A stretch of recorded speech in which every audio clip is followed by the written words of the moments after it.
Kabupaten Sarolangun terletak di bagian barat Provinsi Jambi, yaitu antara perbatasan Provinsi Jambi dan Sumatera Selatan yang berada di jalur lintas Sumatera. Kota Sarolangun sendiri resmi menjadi daerah otonom pada tanggal 12 Oktober 1999 dengan Bupati pertama kali yaitu Bapak Haji Muhammad Madel. Buat teman-teman ingin berkunjung ke Kota Sarolangun, adapun destinasi wisata yang ada di Kota Sarolangun. Untuk di kotanya sendiri, yaitu ada taman di pinggir Sungai Batang Tembesi. Itu ada namanya Taman Ancol dan Taman Tepian Cimina.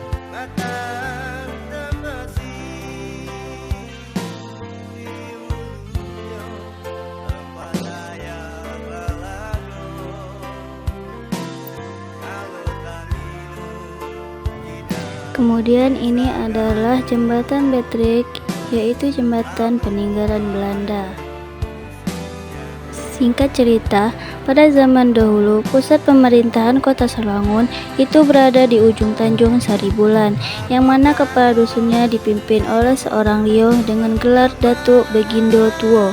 Adapun sistem pemerintahan dusun ujung Tanjung Saribulan ketika itu adalah sistem pintu gerbang.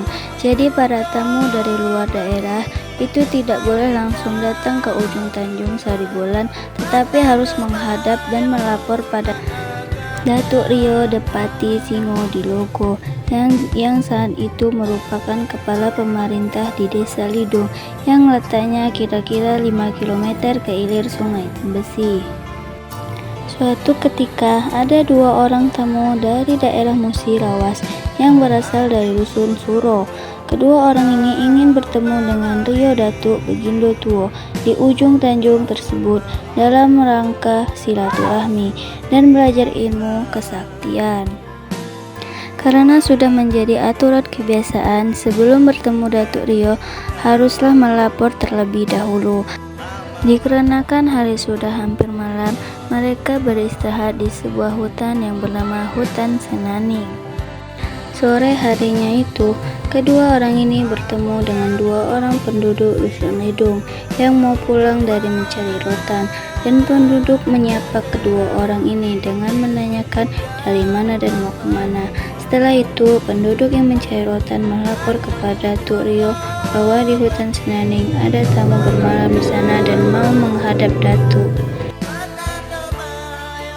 Lalu Datuk Rio memerintahkan pesuruhnya untuk menjemput dan membawa kedua orang Suro tadi ke dusun Lidung.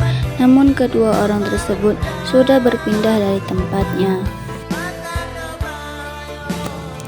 Beberapa hari kemudian didapat berita Rio Dusun Lidung bahwa kedua orang Suro itu telah bermalam dan berpindah ke dusun ujung Tanjung Saribulan. Bermalam dan berpindah dalam bahasa dusun disebut melangun. Dikarenakan peristiwa melangun ini terjadi di dusun ujung Tanjung Saribulan, maka dusun ujung Tanjung Saribulan pun berubah nama menjadi Suro Melangun. Lama-kelamaan disebabkan loga dan ejaan orang dusun, Suro Melangun berubah menjadi Sarolangun.